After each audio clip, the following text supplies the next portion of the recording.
Hello everyone and welcome to the Hidden Lives of Writers. My name's Fiona Snyckers and I'm joined by Gail Schimmel. Good morning everyone. Gail, the last time we spoke, you were taking a break from writing and I'm dying to hear how that's going. Fiona, it has been very interesting. First of all, I feel a little bit like I've given up a drug. You know, there is this weird temptation to go back to it and to just have a little write. And one of the things it's done, although I must be clear, I am still working on Katie Gail books, but that's a different type of writing. But working on my own work is so much part of my everyday that it's weird without it, but it has freed my brain up a bit.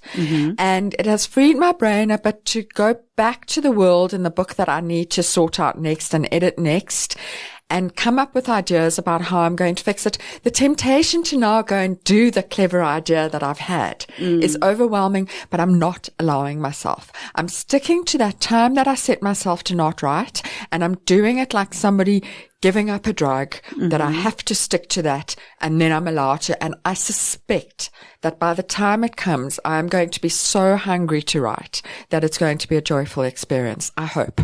It reminds me a bit about what Fiona was saying about how she walks around with an idea for quite a while and then suddenly she sits down and, as she put it, vomits it out onto the page. And, you know, I used to be more like that. And in recent years, I've become a bit driven by the idea that I have to be writing all the time. And I think this experiment is very good for my brain.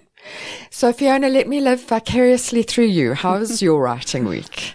Yeah, it's gone okay. Today was the week that I needed to submit the first 10,000 words of a project with a view to the publisher considering it and deciding whether to greenlight it or not. And I realized that there were two things I could be doing. I could give them just whatever would be the first 10,000 words of this book as I would write it in a kind of unforced way. And then there was the temptation to show all my best bits. You know, I wasn't really going to introduce the baddie at this early stage, but then I thought, but then they're not going to know my baddie, and I've got such a good baddie in my head. So I kind of shoehorned a little chapter from the baddie's perspective into the first 10,000 words. And it made me think about the decisions that authors make when they're submitting to publishers or agents, and you have to submit the first 30 pages or the first 3 chapters or whatever it might be.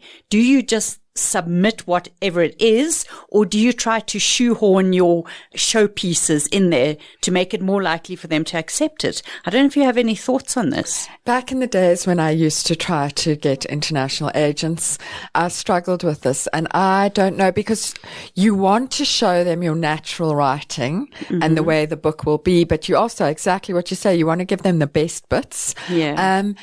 And I've never known what the correct thing to do is. We should have asked Amy Haydendrich. She's the expert on how to submit things. We should have asked her about this. You know, my books often have quite a slow build-up. Right. And that makes it worse because now in the first 3 chapters, but something I'm playing with a bit more is having prologues. Right. And then that solves both problems. First of all, from the submission point of view, you've put a very exciting chapter up first. And then from a reader hook point of view, you've put a very exciting chapter up first. So unless I am edited out of it, my next book starts with a prologue in the center of the action so that you actually know from the beginning what one of the big things is. And then when I do my slow build up to it, at least you know what you're slowly building up to. Yeah, I love a good prologue, I must say. But I quite often go back to sort of childhood days with a prologue, like I'll go 20 years earlier or something like that. That's also a thing I like to do. That can be quite fun and give the motivation of the thing that is going to happen. Yeah, like the little seed that leads to the thing. The thing that makes the psychopath. Yeah, something like that. Fiona, in all the submitting, have you had time to read or consume anything?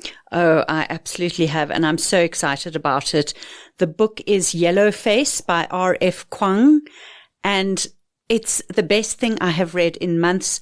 I am so psyched about this book. I don't believe that this will be the only time I talk about it here, because it's so much set in the writing world. I had no idea. I thought it was about the sort of East Asian immigrant experience in America or England or something like that. It is only tangentially. It is about writing and writers and the publishing world. And it is about everything we talk about on this podcast. I'm absolutely riveted by it. And one thing that came out of it was this issue of professional jealousy, of starting off in your writing career and seeing somebody who was maybe in class with you or, you know, was a modest debut novelist at the same time as you were and suddenly makes it big. Do we all genuinely celebrate that person and feel happy for their success, or do we get torn apart by terrible pangs of jealousy? And she really goes into that. How does one deal with professional jealousy? Have you ever felt this, Gail?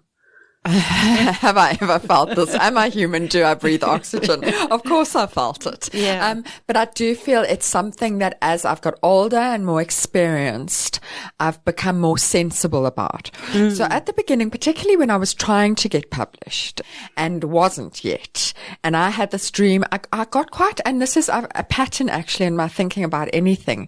I kind of got this feeling like there's a finite amount of book deals to go around. Yes. And I suppose that is true. Zero-sum game. But in a way, it also isn't. It's not true, but it is true. It's more true than, because I had the same feeling about fertility treatment, and I thought there were a finite number of babies to go around, and I got very jealous when people got pregnant. And it's less true for babies than it is for books. Right. But so I'd see someone publishing something that I felt was something I could write, and feel really bitter that they had got the deal, even though I hadn't even been trying to, you know. But as I've got older, I've realized that the more South African books that are being published and having success, the more South African authors are going to be read. So everybody's success is all our success. And nowadays, when I feel happy for a fellow writer, it is a genuine, absolute joy for them. And actually, my worst thing is when you read a much hyped book and it's not that great, and I just feel my heart breaks for the writer now. So I've actually gone to the other extreme of instead of feeling professional jealousy, I feel a professional protectiveness. Right. So I think it's something though you've got to watch the whole time. It is very easy to get that little nagging thing of it should be me. Where's my international deal? Where's my prize-winning book? And to remember that we're in this together, fighting to make people read South African books. Yeah, in South Africa, a rising tide lifts all the boats, and we are one of those boats, and their success is our success. And what have you been reading or watching or listening to lately? So I'm reading a book that I'm loving. It is called I Have Some Questions for You, and it is by Rebecca, I think you pronounce this, McKay. She was shortlisted or longlisted for the Pulitzer, which is normally a thing that will put me off a book. Right. But someone that I respect their reading taste told me I would love it. And one of my favorite books ever is The Secret History by Donna Tartt. And I've always been sad that I've read The Secret History for the first time, and I will never be able to read it for the first time again. And I'm getting a little bit of that feeling from this book. There is something that privileged school age, college age children, this elite world of academia, and something dark happening. And this is about a woman who goes back to her very elite high school. It's a bit confusing for the South African reader because they use words like sophomore and junior, and you think they're talking about college, but they're not. It's a high school. And while she was there, somebody was murdered, and somebody was arrested for that murder, but was it the right person? And now that she's an adult looking back at what happened, she's seeing things in a different way. And it's lovely, and I'm loving it, but I also am very interested in my reading of it because it is a literary book. It's not a fast-paced thriller, and I'm reading it very slowly. Whereas I'll gobble up a fast-paced murder thriller. Right. This I'm reading slowly, as I imagine the author wrote it more slowly, but that's not why I'm reading it slowly. And I'm interested how I think our brains have less capacity for slow literary writing than they used to. Because probably if I reread The Little Secret now, no, not The Little Secret, The Secret History, I will find that it's also got a slowness to it and a literary feel to it. And then it didn't bother me at all. But now with my TikTok, Twitter, Facebook brain, I'm struggling a bit with it. I've been reading it all week, which is very unusual for me. Yeah, no, it's a thing. It's definitely a thing. So our guest today is someone who writes some dark material, and perhaps we can ask him about some of these issues we've been chatting about. Today's guest is Hamilton Wende. Hamilton has worked for the BBC, National Geographic, CNN, the Sunday Times. He's an author, journalist, TV producer. He has, as far as he remembers, at least 11 books out at the moment, including House of War, Only the Dead, The King's Shilling, and most recently Red Air. He also has a series of books for tween children called the Arabella series, and I believe books 3 and 4 are happening as we speak. So, Hamilton, thank you for being here today and welcome to the podcast. Well, thank you both for having me. Hamilton, we're so excited to have you here, and we are going to leap right in and ask you, how has your writing week been? Well, it's been a good week, actually. I did a review of Daryl Bristow-Bovey's latest book, Finding Endurance, for the Sunday Times, and that was a real, not even a labor, an activity of love. I mean, I loved his book. I've been fascinated by the Antarctic, although I've never been there. I have been to the Arctic Circle, though. Mm-hmm. And so I wrote that and wrote it carefully and thoughtfully, and it was just a pleasure to write. I'm working on a collection of my newspaper articles and BBC radio recordings, which I'm putting together. So this morning I was up early trying to put that together, just tracing where the articles were published 20 years ago. I mean, I've kept them in a file, but I haven't kept them quite as well as I might have, you know. So I'm working on that, and then I've got another novel in the back of my mind about Rome and ancient Rome and Africa, which is only really in the research stage. So when you are looking at old articles and thinking of collecting them into book form, are you going to change or amend or update them in any way? No. So it's just a process of collecting. Yeah, you know, I was thinking about it this morning, actually. They were, like any writer, everything I do, I polish absolutely to it's to the nth degree that I feel I can do it. So everything that's written, the spelling is properly checked. I wrote some stuff about Zuma in a CNN blog when he became president, and I was suspicious of him then, but not as devastated as we are now. Right. So I'm not sure I'm going to leave those in, and it'll depend on how the book goes. But I was guilty of wishful thinking that actually this might be a better option for the country. And that's a bit of a danger to any kind of journalism or nonfiction, or certainly journalism. And so I'm thinking of leaving them in, not as a mea culpa necessarily, but as a snapshot of what we might have, or some of us might have thought at that time. So I don't change things, no. And writing does always have context. We've talked about this before in the context of novel writing. And a novel that you wrote 20 years ago might now not be exactly what you would produce now. And I'm sure even more true for newspaper articles. That's absolutely true. I wrote many years ago, I wrote a very personal novel about my time in Japan as a young man at 23 when I was teaching English in Japan, which was an amazing experience. And my editor looked at it, you know, I only showed it to her like 15 years later. She said, "That's not you anymore." Mm-hmm. And that novel's never been published, which I don't know. I might go back to it now when I'm a bit older and say, oh, well, there's the innocence of youth. Mm-hmm. Well, let's go there. Let's hear your superhero origin story. How did you come to be all the many things you are? Normally I say, how did you come to be a writer? But that wouldn't quite grasp what I'm trying to ask you.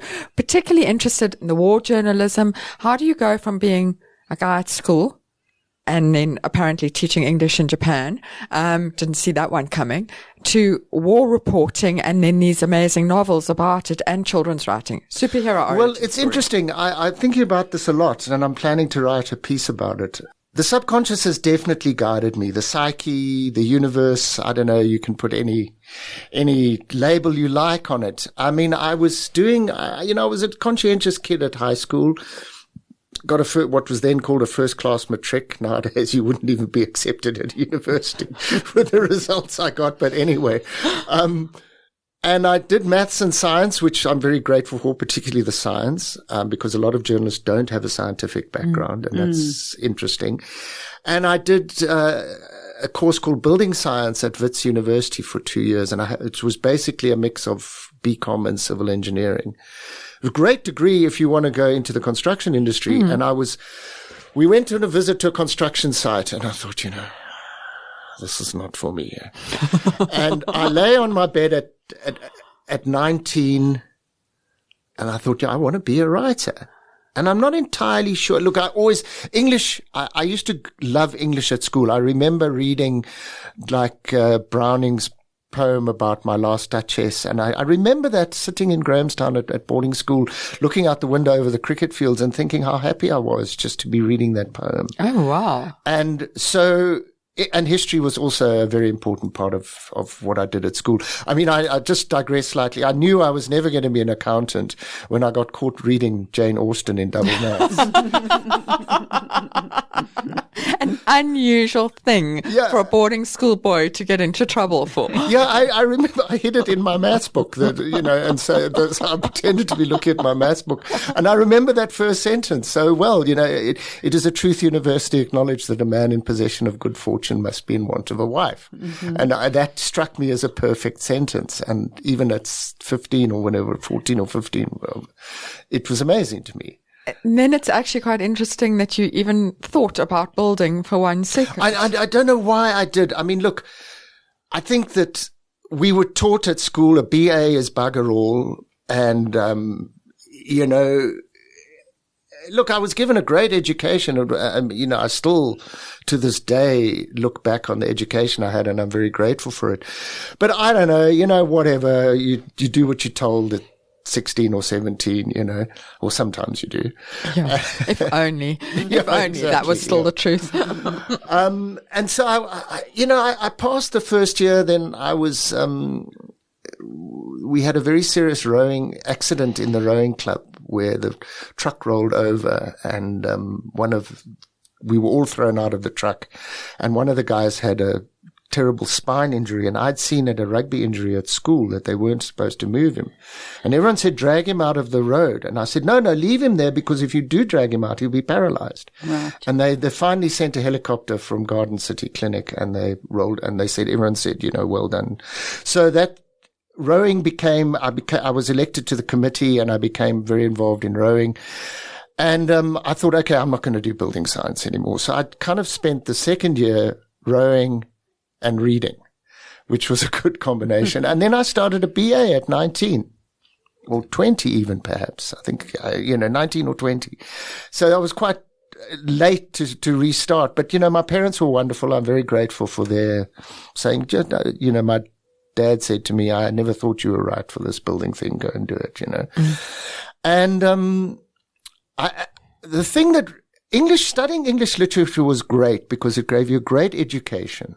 It taught you all sorts of things outside of the text.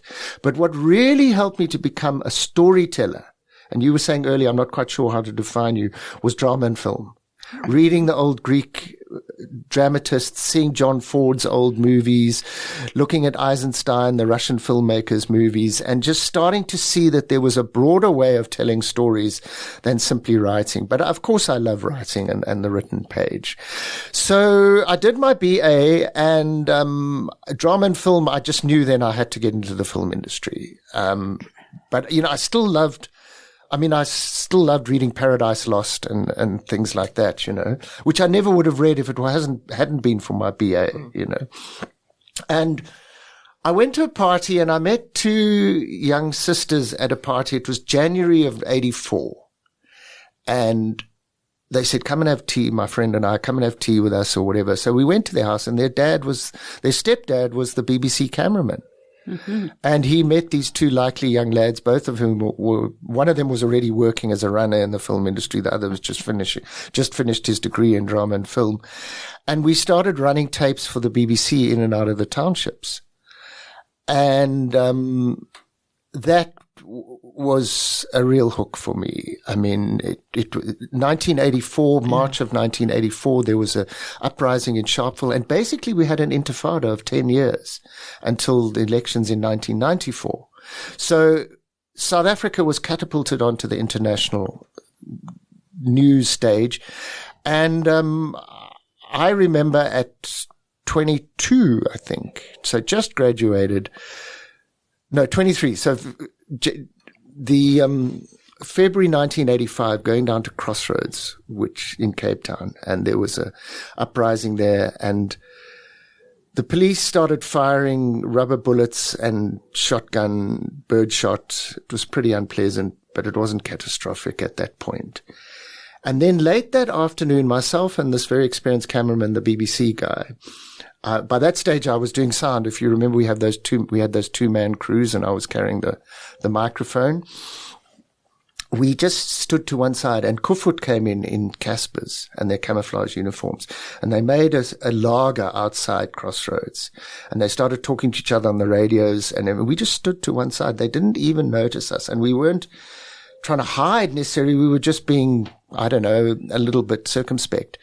And the next minute they drove into the lanes in between the shacks and started shooting out of the sides of the Casspirs. And I saw them with my own eyes. We filmed them dragging 7 bodies into the back of a Casspir. And that was I still feel a bit of trauma even thinking about it, but it was a fundamentally important moment in my life for journalism and for storytelling.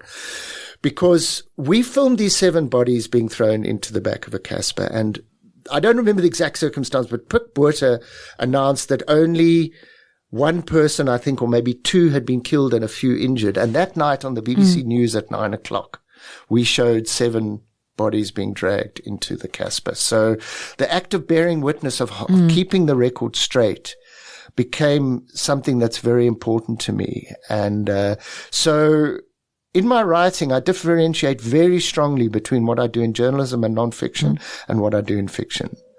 And I always say, look, in fiction, I've got all sorts of ways of exploring interesting psychological feelings, truths, emotions. But in nonfiction, my reader must believe that what happened actually did happen.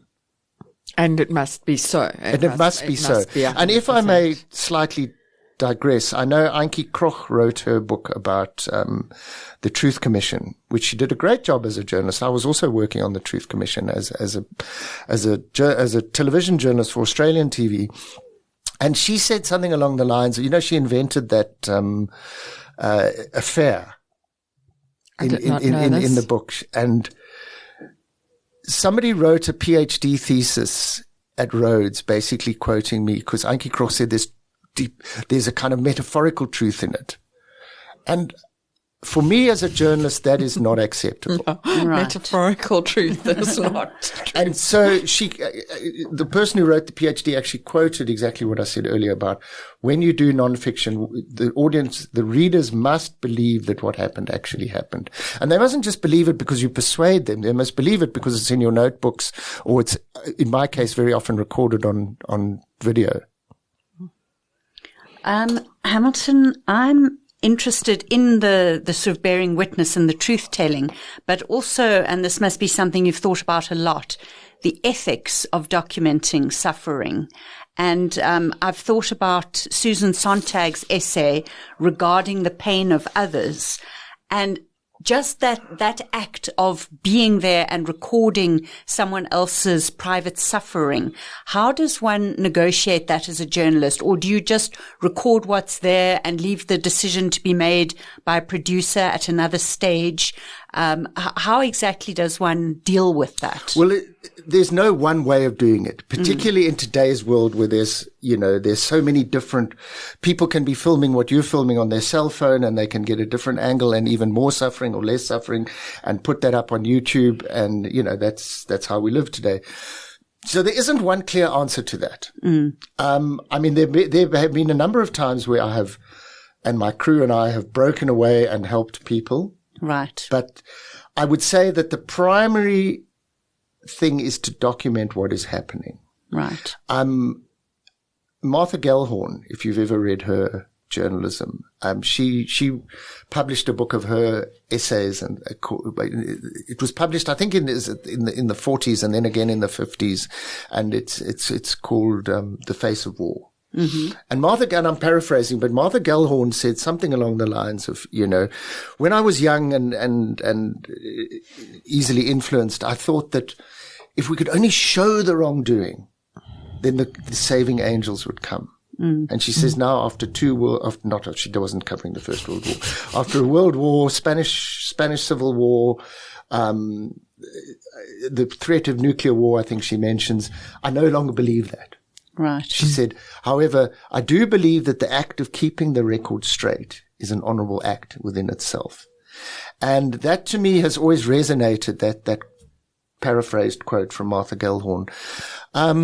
Because we certainly can't solve the world's problems, but we can certainly make a difference. I mean, we see it in this country. Journalism is playing an incredibly important role in keeping some level of accountability and certainly our freedom, because the one thing we do have left in this country is freedom. Mm-hmm. And journalism is working, as is, thank God, our legal profession. Yeah. So, for example, when I was covering the Rwandan genocide, we never filmed any actual acts of genocide, which a few people did. Right. But we certainly filmed the aftermath. And I remember going in the first day that I was in Rwanda in 1994, going to a camp where children who had escaped the genocide it was an old safari camp, and they turned it into a kind of a refugee camp. And I remember the one child had a bandage on her head, and she'd been stabbed. It was actually he'd been stabbed in the head with a spear, and he was just rocking back and forth on his heels. And at that point, we would leave it to the professionals. There's nothing I can do in that space of 2 hours that we're filming to help him, But I do think that the broader witness of saying this is what happened to this child remains to this day, 30 years later, a vital thing. Kevin Carter, if you remember that shot of the vulture next to a child. I was just thinking about that. Yeah, it's a really iconic and important image, and I feel I didn't know Kevin very well. I knew him to say hello to at a press conference, but he was vilified completely, in my opinion, wrongly, for not doing something to help the child. Well, if you've ever been to a village in South Sudan or other parts of Africa, even in our own country, very often raptor birds fly around the village because they can pick up scraps of food and meat. Mm. So it was quite normal, actually, for a vulture to be there. And there's no question in my mind, I wasn't there, but I've been to many refugee camps in South Sudan in particular. And there's no question that they're very well organized and that somebody would have picked up that child a few seconds later. And I don't think Kevin had the ability to express himself in words to defend himself. So, the picture remains a powerful metaphor. And I think that it works on that level. And I don't think that he crossed any ethical boundaries in taking that picture as an extreme example or as a very well-known example. Mm. As you're speaking, I'm thinking about something that I was thinking about before we started the interview as well, that you do something that for me is so counter to who I am, that ability to walk towards fear. And I'm the fight or flight, I will be flying or freezing. I could never have a career where you walk into fear. Can you talk to us a bit about that? Like, what is it about you that makes you able to go back again and again and again and re-traumatize yourself? Yeah, look, I'm certainly less able psychologically to do that now at 60 years old than I was in the past. There's two stories that I'll share. The first was at Chris Hani's funeral, around what was then F&B Stadium. And there was a set of late Victorian, early Edwardian houses that a lot of sort of trendy white people were living in on the edge of Soweto. And these houses were being attacked by angry black youths. And we went myself and the cameraman turned to me, because I was working as his producer / sound man at the time. And he said, "You don't have to come." And looking back on it, there was a certain level of, you've got to stick with your comrade, which is a very important part in kind of combat fear. And I can talk about that later, about Afghanistan, remind me. But I was less eager to go than him. Now, there's a thing, cameraman is looking through the eyepiece. So there is a psychological shift that happens that you're actually watching on TV. And João da Silva, who was a photographer at the time, said to me, "You're the only one here who doesn't have his eye to an eyepiece, so you tell us when to go," which was interesting. And we walked in there, and they were torturing a dog with burning brands. And we didn't know it at the time, but there was a guy trapped in one of the attics with the smoke coming up. And this young black guy who was about 14 came up to us and said, just go, go, go. And I was quite happy to listen to him, but I realized that he was doing something perhaps without even realizing it. He was taking the anger of the crowd and directing it into him, so he was in control. I don't think he was doing this consciously. And so we then actually backed out, like you see in the movies, you don't turn your back and run. And we left. But I remember an extreme fear, that fear you get like when you wake up in a dream and you think, "Oh my God, I can't move," or you're half awake in a dream. It was an extreme fear, and yet I did it. And I think part of it was a commitment to not letting my comrades down. Then I did, in 2012, I was 50, and I was asked by National Geographic to do a 5-part series on the US Marines in Afghanistan. And I knew it was going to be hectic. And I spoke to my wife, Leanne, and I said, "Should we do this?" And she was like, "Yeah, look, I also did it for my career. My dad was dying of cancer at the time. And, I looked at his eyes and he just said, "You've got to go. It's a once in a lifetime experience." And I partly went for what I saw in his eyes, because I knew it would be a lifetime experience. I went, and about within 24 hours we landed, and I was kind of expecting we'd be taken to the front lines in helicopters, and we would, maybe go in an armored car to another front line. No, they said, the press assistance officer said, "I've got really good news. We've got a kinetic operation for 17 days that you guys are going to walk with the Marines." Oh, now, wow. Kinetic means like full-on fighting in Marine speak. And I was like, oh my goodness. And the guy I was working with, the Adil Bradlow, was very experienced war cameraman. And he was like, "This is way beyond my comfort zone." And I'm like, "Bro, whoa," I was like, really, but I did it. We got on the helicopters and we went and we landed, and the second wave of helicopters came in, and they fired, and the Taliban fired an RPG at the second wave of helicopters. And then they had stacked above them, they had the Predator drones, then the Cobra gunships, then the C-130 Hercules gunships, and then the Harrier jets in sort of concentric circles circling over the landing zone, the LZ, as the Americans call it. And this Gatling gun, probably from a Cobra helicopter, just absolutely wiped out. We didn't see it, but I knew that was the first death. That was at 4:00 in the morning, maybe 3:30 in the morning. And for 15 days, we were ambushed up to 3 times a day. We were mortared by the Taliban. I do a talk on it. It was an odyssey into the deepest sense of fear. And, I have to ask a very personal question before I let Fiona back.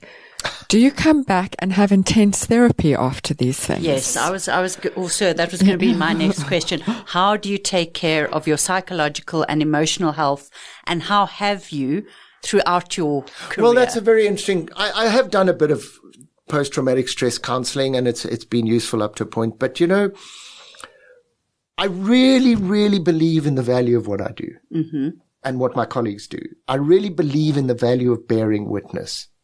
So even talking here today is a form of therapy. So perhaps I'm very lucky. A very good friend of mine is extremely debilitated by post-traumatic stress, and years later, and we covered the Rwandan genocide together, and I do get emotional when I talk about it, because again, I've got a talk that I do that's illustrated with some extraordinary, horrific slides and things like that. But I really feel that talking about it today, 30 years later, still has immense value. Mm-hmm.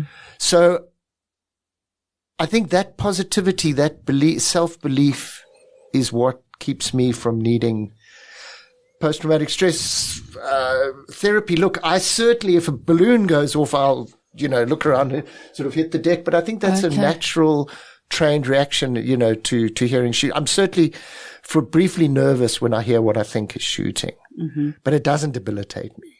I'm not going to Ukraine.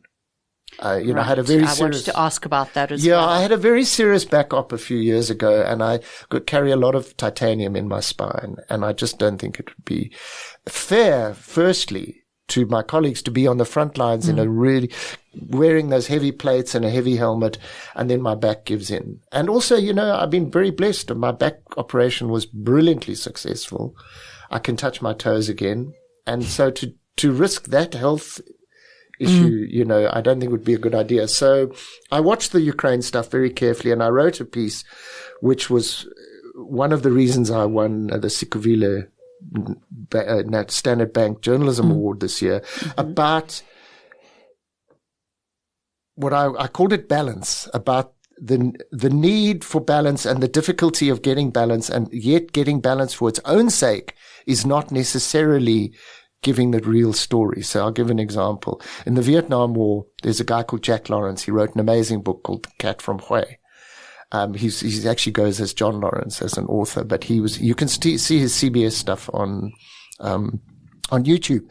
And he said, we would go out, because in those days the media was allowed on the helicopters quite frequently, and we would see the army or the Marines getting whacked by the North Vietnamese, and we'd come back, and then we went to what they call the 5 o'clock follies, the Pentagon press conferences. And they would say, we did a reconnaissance in force and we gleaned some valuable information. And they knew that was if not a lie, it was certainly a very dishonest spin on what had actually happened.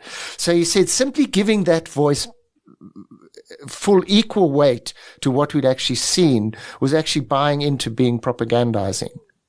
So that's a complicated thing, and we're not here to discuss journalistic ethics entirely, but balance merely for its own sake is important, but not necessarily the final importance in journalism. And often used as an excuse, I think, for allowing bad voices airtime, going, well, we've got to give a balanced view. I think we saw that a lot in the Trump years.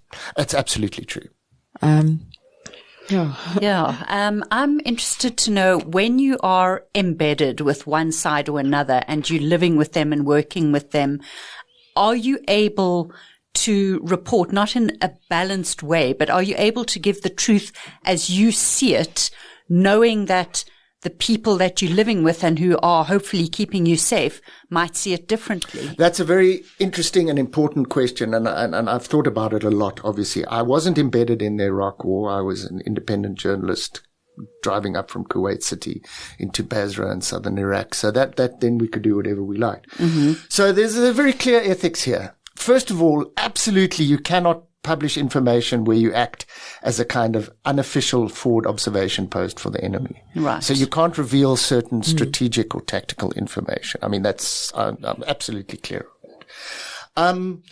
What I did with the Marines was a story about ordinary people doing extraordinary things. So we weren't reporting on their day-to-day fighting. We filmed their day-to-day fighting and then turned it into a series of 5 shows for National Geographic.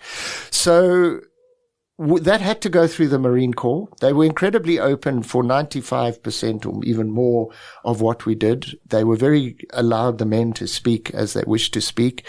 There were certain bits of equipment that we weren't allowed to show on air. I didn't have a problem with that. I mean, but we went there knowing we weren't telling a balanced story, if you like, about the the Afghan war, we were filming a group of men doing extraordinary things. Mm-hmm. And so that was a story. If I would go back, say, to the Iraq war, if I had been embedded, because I was interestingly embedded with the Burundian army just before 9/11. And so, people think that it's only an American or British kind of thing embedding, but it exists in all armies, It's a very difficult line to cross. If they don't like what you're saying, that might be tough for them and tough for you, and they might kick you out. Okay, I was wondering about that. But it depends. Your reporting of facts must be very respectful of their safety. Right. I think that's clear. However, you're also not necessarily there to give an opinion on the Iraq war when you're surrounded by a group of men and women increasingly today who might be risking their lives. Mm-hmm.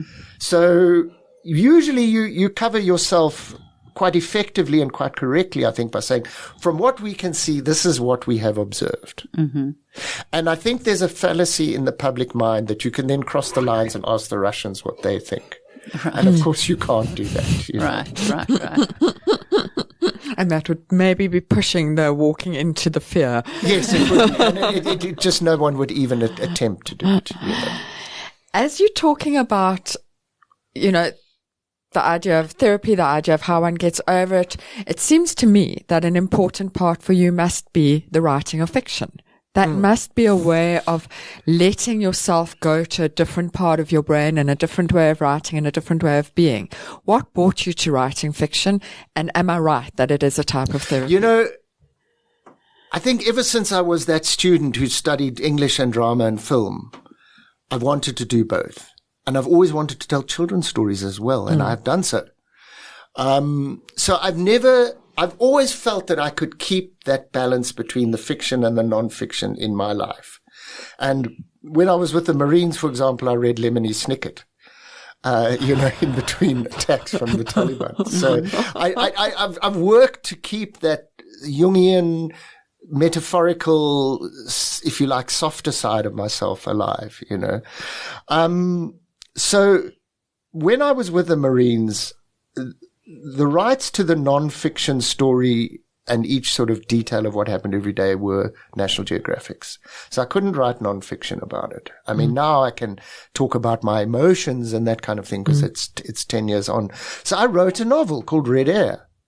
Now, a lot of what happened in that novel, and you guys write fiction as well, you bring in stuff that you hear. I mean, there's a character in the novel called Redbeard who's an American who's joined the Taliban. And I remember the Marines talking about a guy called Redbeard somewhere in Helmand province.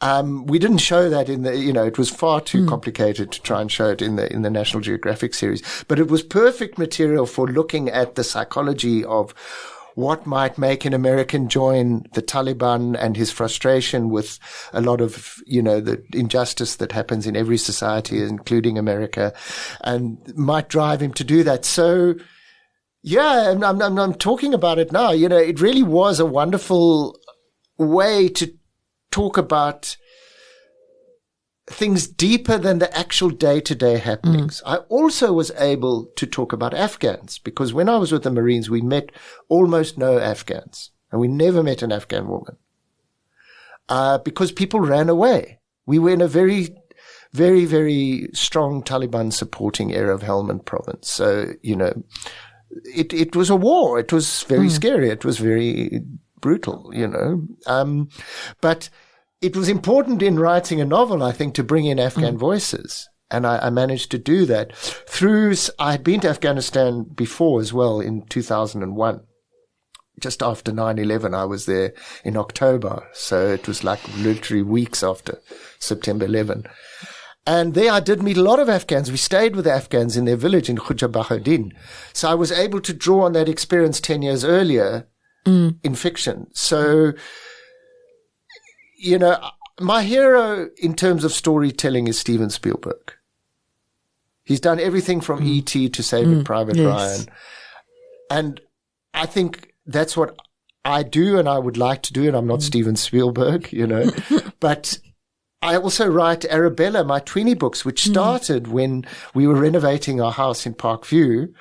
And the garden was full of rusty wire and broken concrete and dust and everything else. And the children were sleeping on sleeping bags in the living room floor, and we were eating Woolies meals from, the microwave. You've probably all been through that. It's so comforting that you have this wild war hero type life, but also eating Woolies meals on the floor in Parkview. It's making me feel a bit better about the smallness of my life. Okay, good. And I'd actually thought of Arabella when I was teaching English in Japan at 23. And so it took many years before I wrote the story. But I started writing about Arabella who gets a magic mongongo nut from the Kalahari. Now, you know about mongongo nuts. Mm.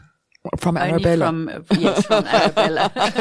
Because you get the real ones, which you actually get, which I was discovered, didn't discover, but found on filming a news piece in Botswana, in the Kalahari, that the elephants eat.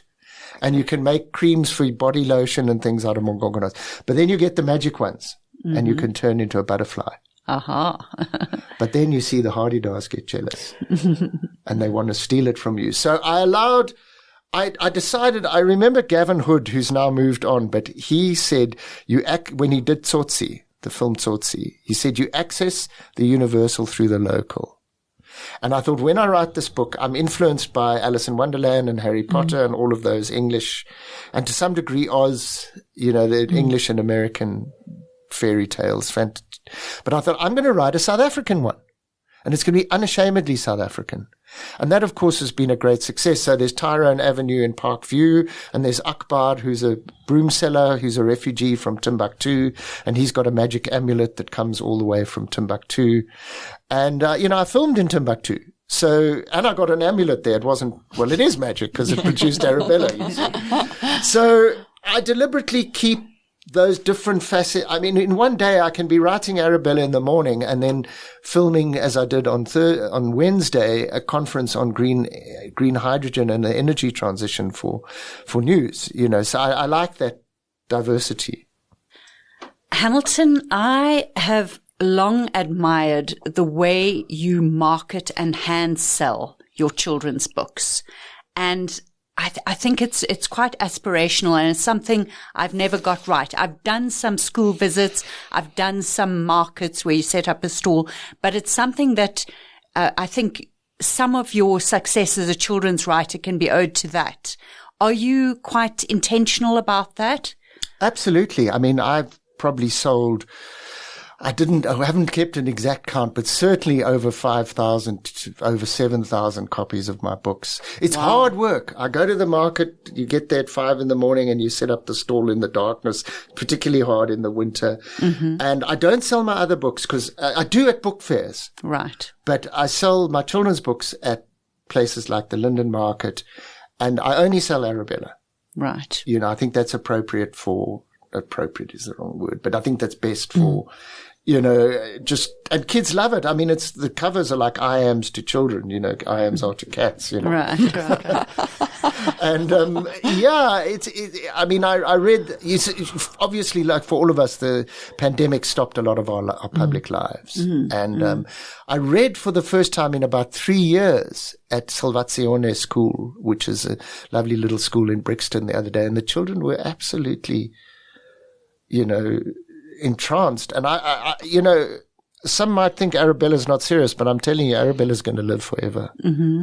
I mean, she really is amazing. Yeah. That's a lovely feeling to have about something you're writing, because I often feel novels are very transient. They're on shelf for a certain amount of time and then they're gone, and people think that writing gives you this sort of a life beyond your own, but I sometimes feel like they have such a short life. So it's a lovely feeling to have that it's going to last forever. Well, maybe I'm wrong. But I do believe in it. I mean, I've learned to trust my inner self. And I don't suffer from anymore. Of course, like everybody, I did suffer from imposter syndrome as a younger person, a younger writer. I think it's probably even natural. But I remember that 19-year-old sitting on his bed thinking, lying on his bed, I should say, lazy little bugger. I think that's where 19-year-olds sit. Yeah. And I realized that a deep inner compulsion was making me do this. And it was it was the universe speaking to me and saying, this is what you need to do with your life. And I'm deeply fortunate that I found that. I want to go a little bit back to process. I'm the part of the podcast obsessed with process. And you said earlier you got up early this morning to write. And I'm wondering what your writing day looks like. Are you like Fiona, I say giving her a dirty look, who gets up at 5 a.m. and gets her writing for the day done? What is your writing day like? Well, I'm not quite at 5 usually because I do too many days where I've got to film the sunrise. So, you're up at 4:30. So, but it's certainly I'm usually working by 7. Mm-hmm. And my writing days are very, very scattered because I make my greatest living from making television news and documentaries. So on a day when I've got to get up at 4:30 to work, to go and film a sunrise, there's going to be no writing that happens that day. So I have to steal little bits of time wherever I can. And, it can be frustrating and even a little bit scary because you think, my life's going by and I'm not writing as much as I would like to. However, almost every one of my books has had a very strong base in what I've been working as a filmmaker. So I do see it. I was saying to somebody the other day, the light really went off for me some years ago, when I realized you can be a storyteller. You can make films. You can write novels. You can do journalism. You can write children's books. You can even, interacting on Facebook and Twitter for me less so, but is a form of storytelling. And so if you allow yourself to open up to that storytelling, then there's a lot more opportunities. And, we all know how hard it is to sell books in South Africa. So if I only relied on books, I probably wouldn't be sitting here today. You seem to be equally attracted to historical stories and contemporary stories. Which draws you more? How do you decide whether a story belongs, say, in ancient Rome or belongs in fairly modern Afghanistan, say? Well, that's very interesting. I'm fascinated by history. I started history in what was then Standard 8 halfway through the year, and 2 weeks before the mid-year exams, and I got nearly a distinction, and my teacher pulled me out and said, "Well done," and everybody clapped. And so history was very important to me. I tend to do a lot of really powerful and worthwhile stuff, contemporary work in my journalism. Mm-hmm. So I tend to think that I don't have time necessarily to write the Zuma corruption book, because there are other people doing it a lot better than me. I'm not a specialist in investigative journalism. So I tend to say, okay, what allows my fictional creative muse a little time to develop? And so choosing a historical moment always allows you to have some more creative freedom. And in The King's Shilling, which I wrote about South Africans in the First World War in East Africa, it was very influenced by the lies the American government told about the Iraq War, which I was bitterly angry and disappointed about. Mm-hmm. So all my books do have a contemporary resonance, but the creative juices are partly just out of sheer fascination with history. That book started in Mombasa. And I was filming, I don't even know what, I think it was a sugar corruption story. A sugar corruption story, unusual. Yeah, for the BBC. I think it was for Newsnight. And the cameraman, who was English, living in Kenya at the time, we were outside Fort Jesus, and there was a cannon there that said something about the South African troops. And he said, the South Africans got their butts kicked by the Germans here. And I was like, no, that can't be possible. But I discovered there was a battle called the Battle of Salaita Hill. I think it was February 12th, 1916. And the South Africans, they had 3 regiments, the 5th, 6th, and 7th Transvaal. And they were hurriedly put together for the First World War.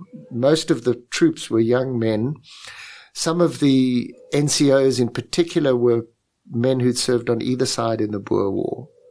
So there's literally almost somebody was running up Spionkop and the other guy was running down Spionkop, and they met as NCOs in East Africa in 1916. And the South Africans were overconfident. They were very racist about the ability of black troops. Now, these were highly trained Askaris from Tanzania, Kenya, and Sudan, under the Germans, under von Lettow-Vorbeck. And they sent the South Africans running. They panicked and ran, and they abandoned their machine guns. And they were rescued by the 130th Baluchis, who are from what was then the Northwest Frontier Province, today, who the Taliban are drawn from. So if you've got the Taliban on your side. A lot of the resonance of that book also was about, in many ways, the First World War was the moment that black people realized they could actually fight and win for their independence, because they saw white troops being defeated on the battlefield by black troops. And in the end, white and Indian troops succumbed so badly to malaria and other diseases that the last years of the First World War fought almost entirely by black soldiers. So they had black soldiers from Nigeria and Ghana fighting in Mozambique. Okay. I mean, this is a very little known history of our continent. I am being completely stunned as you speak, and maybe this is a reflection on my own worries at the moment, but by your memory. You remember just now the name of a village in Afghanistan, and you remember the date of a battle. Is it me, or do you have an extraordinary memory? Well, I don't think I do, but my sister does think I've got a good memory, so I'm going to take her word for it, and I'll take your word for it. Yeah, what I do find is I've now told so many stories and filmed in so many places, and that some of the articles, going back and looking at my old articles, 20, 25 years old, some of them I don't even remember where I was. I mean, it's there written, the dateline is there, So I think we can't keep everything in our heads. And I mean, that is a frustration, because I'm getting to the point now where I can really reflect valuably on these experiences that at the time I was a young guy just going through them. And I'm glad to hear you say that. I'm going to remember that. Thank you. I can barely remember what I ate for breakfast, so I'm absolutely stunned by you. I'm feeling quite jealous. Hamilton, we like to ask our guests what they have been reading or listening to or watching lately that has made some kind of an impression on them. So do you have any? Yeah, I mean, I was given the opportunity to review Daryl Bristow-Bovey's Finding Endurance. So I've been reading it for the last 10 days or so, and then I had to write the piece this week. Mm-hmm. And I discovered, I think through Bruce Chatwin, a book called The Worst Journey in the World by Apsley Cherry Garrard. It's a long book. He was on Scott's expedition, but he never went to the South Pole with Scott. Right. He instead did what was called the Winter Journey, where they went to go and find penguin eggs. Mm-hmm. Because at that point they believed that the penguin was possibly a link between reptilian and mammals in terms of evolution. Okay. Or certainly birds and mammals. And that was the belief. So they walked across the Antarctic while Scott was going to the South Pole. And they had an appalling journey. And they had to bring these eggs back. And one point their tents blew off, so they had to sleep in the snow, digging little holes. I mean, the suffering, with all these early polar explorations. And he comes back, and he's a really thoughtful guy. And The Worst Journey in the World is an incredible description of what he went through as a human being. But what really resonates for me in that book is he said, we went so that the world may build on what it knows and not on what it believes. Right. And so they found out when they took the eggs back that they were not a link between mammals and reptiles or mammals and birds or whatever. But the point is might not have known that as soon as they did if he hadn't walked across the Antarctic to bring back half a dozen penguin eggs. Mm. So that idea and it's particularly important in today's world because people now argue, oh, well, you know what? The election was stolen in America. It depends on what you believe. It depends who you believe. It doesn't depend who you believe. 62 courts' decisions were that the elections weren't stolen as a starting point for authenticated evidence. It's really, really important that we stick to this because democracy depends, and I'm sounding a little pompous here, but democracy depends upon reason. Mm. On finding the penguin eggs. On finding the penguin eggs. And finding, importantly, what the penguin eggs really do mean, not what you think they mean. Right. Yeah. Very inspiring. But that belief in authenticated evidence, in holding people to account, as Martha Gellhorn, as I talked about earlier, is something that is under attack. And it's under attack because of fear. Because societies always change. I mean, when I look at the homophobic fear that is rising in our society, right. And I think, 100 years ago, women were regarded as too emotional or stupid or whatever to vote. Now, nobody in their right mind would even consider such a thought today. So, the idea, people are behind the times, They look at these people and they fear them, so they invent, well, they don't invent, but they cling on to some kind of unproven accusation, and so that bothers me. I mean, I wrote a piece about that recently. I would argue anybody that it doesn't bother needs to look very carefully into themselves. But we could talk about that all day. Don't get me on that particular soapbox. I think we would agree with one another. Well, Hamilton, thank you so much for your time. We hope that everybody checks out your books. I'm sure many of them are available in print and online. And they're on Amazon. They're all on Amazon Kindle. Arabella's on clockworkbooks.coza. Right. We are stablemates at Clockwork Books. I have a book there, and you have your Arabella books there. So we hope everybody buys them, checks them out, maybe runs into you at a book fair or a market somewhere in the Parkview area. But thank you so much for your time. We appreciate it. Thanks for having me. I've really enjoyed it. Thank you, Hamilton. Well, Gail, that was so interesting. And once again, unlike anything we've had before on the podcast, I could have sat there for 3 hours listening to those war stories. It was riveting. Absolutely. I was fascinated. I was intrigued. I was a bit traumatized. Yes. That story about the dog threw me a little bit. I had to gather myself. And he just threw it in as a passing. I mean, that wasn't even a major trauma in his life. I mean, he is fascinating. He really is. And what in particular did you get from that chat? So for me, what was very interesting is what he said about the opportunity for a storyteller being more than just writing a story. Mm-hmm. That if you are a storyteller, you tell your story in different ways. Mm-hmm. And I find that idea something my brain wants to chew over it a bit more. And particularly the idea that the way we engage on social media is part of a storytelling process. Yes. And we must treat it like that. We must tell our stories in different ways. We must come to it with the same excitement we come to our stories. So that, I'm quite excited about where those thoughts are going to take me. And you, Fiona? It's a similar kind of idea. I was captivated by what he said about being embedded with one of the armies and telling a non-fiction story for the sake of reporting, and then using his fiction to tell a different story, like the chatter between the soldiers about the guy who was called Redbeard, who was rumored to be somewhere running around Helmand province, and that he took that little unofficial story and turned it into fiction, or used it in his fiction. And I love that. I greatly love fiction more than non-fiction. And the idea of using the untold stories, the liminal stories, the stories between the stories behind the stories, and turning that into fiction, that really lights me up. And I'm excited to go and do something with that. It actually reminds me of something someone once taught me in my day job, which was about making your work hard for you. So as a lawyer, if you write an opinion on something, you can also get an article out of it. Maybe you can go and do an interview on it. Maybe you can do a chapter in a textbook on it. You can make it more than just that opinion. You can make your work hard for you. And I think that's what he does. He doesn't just get the non-fiction story. He also gets the fiction ideas and the core, the story seed for that story.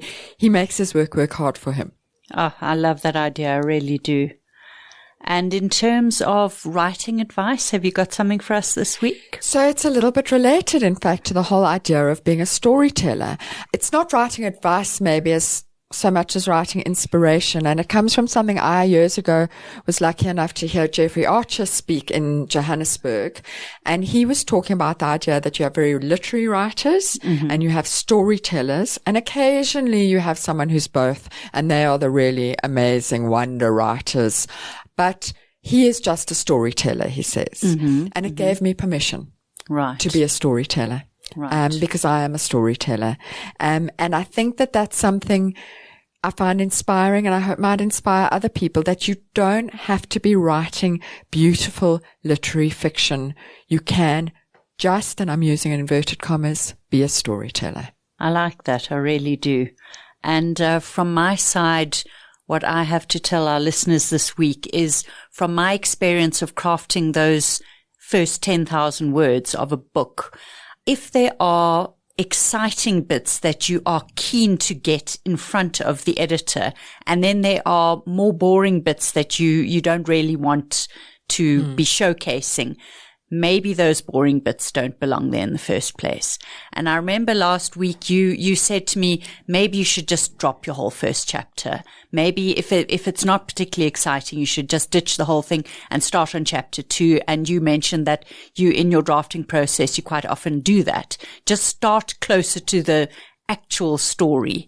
And yes, I think when we go through it, look at the bits that excite you, look at the bits that are a bit more filler, a bit more boring, and ask yourself, do they deserve to be there at all? Excellent advice. Well, if you have ever read anything by Hamilton Wende, if you're interested in a career in journalism or war reporting, if anything we've said today on the podcast has resonated with you, please get in touch. We're on email. We're on all social media. Our details are in the show notes, and we'd love to hear from you. You've been listening to another production from Solid Gold Podcasts.